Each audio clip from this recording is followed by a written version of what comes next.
Hi friends, I'm Chelsea Reeds. I'm in New York City with Spotify and New York Times bestselling author Brynne Weaver. Brynne, it is so great to be back in New York with you. It's always great to see you again and to be back here in New York. So the launch of your new book, Tourist Season, can you tell us a little bit about it? Yeah, it is another dark romantic comedy, but this time blended with a bit of thriller as well. And it follows Harper, who's a very skilled gardener who uses some questionable compost.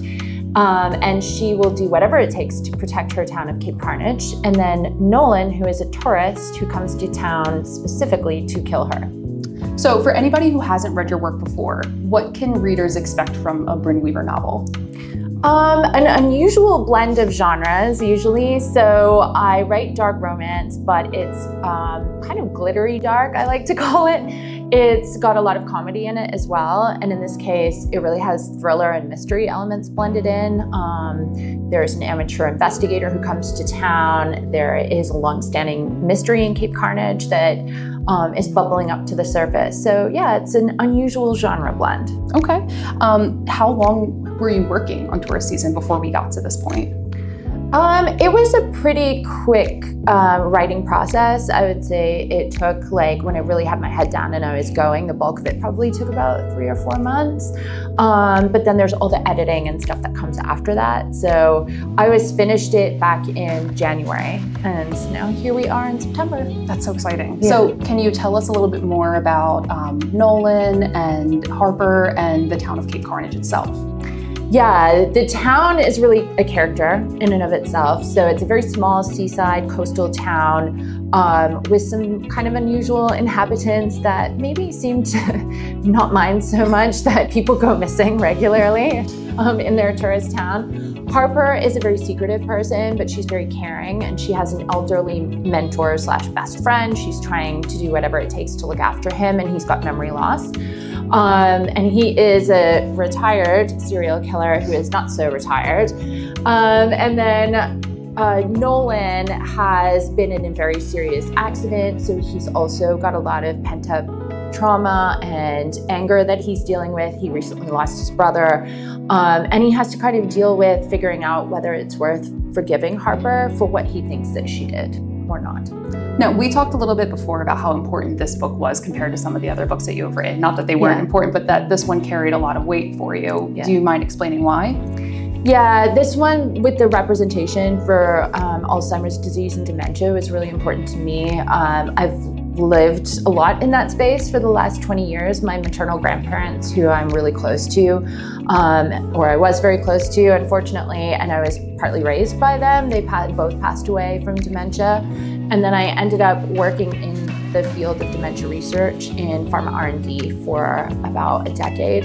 And now my stepfather was recently diagnosed with early Alzheimer's disease. So it's like a never-ending cycle in my family. Yeah. So I felt kind of like ready to tackle it in a book, and I wanted to really show that elderly people and elderly people that have this disease still have very rich lives, a lot of, determination, a lot of resilience, in Arthur's case, a little bit of murder, a little bit of grumpiness, but they are, I think in society, Western modern society, we have a tendency to infantilize elderly people, and I wanted to really represent elderly people as they are, which is complex characters. Yeah, and I saw in the beginning of the book too that a portion of the proceeds from the book itself actually goes towards Alzheimer's and dementia research. Is that correct? That's right. Yeah, that's amazing. Thank you. What were some of your favorite characters to write? Obviously, Arthur is a passionate person for you because of your family, but what other characters did you enjoy really writing?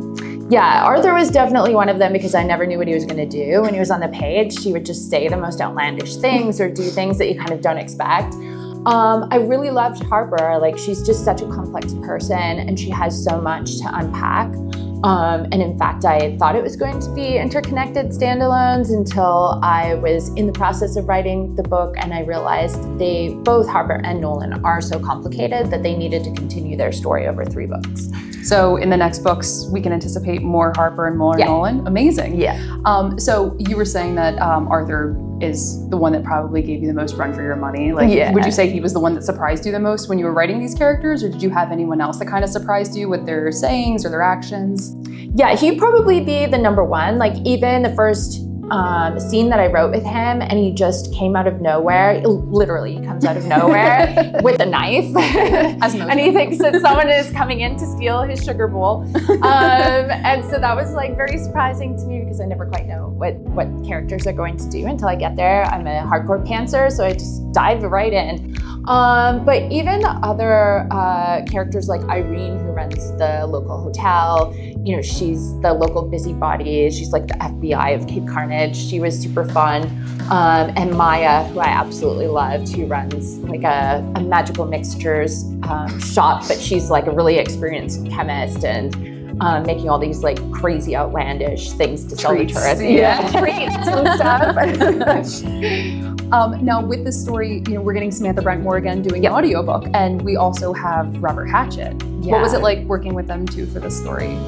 As you know, I've worked with Samantha before, and I just think she's so incredibly talented. She can really voice such a range of characters and such a range of emotions within them. She's such a collaborative person to work with. So I really adore her on a personal level, but on a professional level, I just think she brings a lot of ideas to the table beyond just narrating the books.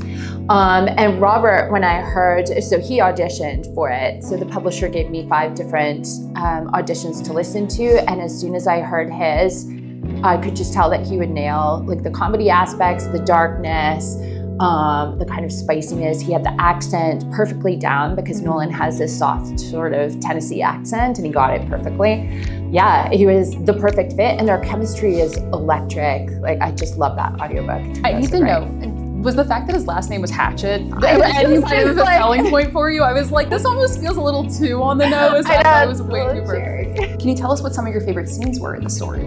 Yeah, my favorite scene to write is the one with the gravity race. So there is an annual Carnival of Carnage, which is sort of a tourist festival that the town puts on, and they have all kinds of events. And one of them is a soapbox race because the town is quite hilly.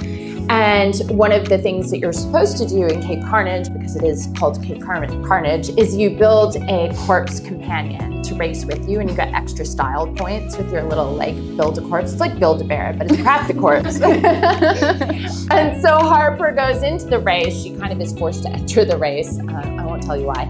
And she enters the race, and then something happens with her soapbox racer. And it's a huge pivotal moment between the two characters, like Harper and Nolan, because they are such enemies, and something goes sort of drastically wrong. So it's really fun to write for the action, but it was also really fun to write for the heart because it was just this huge turning point moment for them. So it was the catalyst. And yeah, I loved it. It was like a blast to write that scene. I feel like every time I read your stories, I never know what I'm going to get, and I'm always just so surprised by some of the action scenes. You are just, I feel like an amalgamation of ideas. Do you ever feel like you get like writer burnout? No, not yet.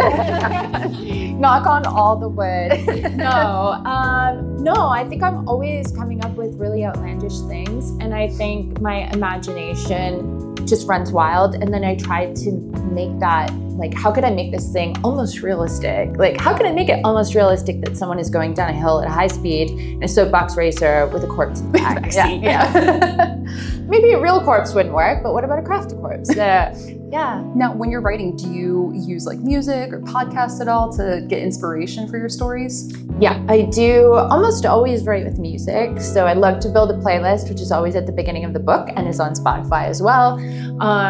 It's one of my favorite things. It takes the longest. It actually takes longer than the book itself because I'm constantly tinkering with it, and I match the songs to the vibe of each like scene and chapter. So they're even broken down by chapter in the front of the book. Well, and you even do multiple songs. I was going through the playlist and I was like, I sometimes think it's hard to like try and find one song to fit a vibe for a chapter. The fact that you have like 2, 3, sometimes even 4 songs, I'm like, this is insane. That's crazy. Yeah, I try and do it for like how long the chapter is, and it's very impossible to like, everybody has a different reading pace, but I try to estimate like, oh, this chapter's a bit longer. It might need 4 songs. Do you listen to audiobooks as well? I do, and I only recently started getting into them. Like, I wasn't a big audiobook person before I started doing my own and listening to them because I would always envision the people in the booths recording, and now I've just grown to really love them. Now, controversial take, how fast do you listen to your audiobooks? Usually at the like normal speed or 1.2 or 3. Okay. Yeah. Gotcha. Now, some of the favorite characters I have from your writing are the pet companions. Do you have your own pet companion at home, or where do you get inspiration for those pet companions? I have a lot of pets at home. So, too many. We've got fish in the pond, we've got chickens, and 2 dogs and 6 horses. So there's kind of constant animal companions. And I always wanted to have, I was like such an animal kid, but I was never allowed to have animals growing up. So now I like acquire and hoard them, and I even put them in my books. I was gonna say, yeah, you had a dog named Harper. Was that, I did. Was that any like inspiration for the For character? their name, yeah. They could not be more opposite. Like Harper in the dog form was the most outgoing dog I've ever had. Harper in the book form is not so much, but I love the name. It has a special place for me, so yeah. Okay. Are there any new themes or topics coming up that you're excited to kind of dabble in with these next books coming out?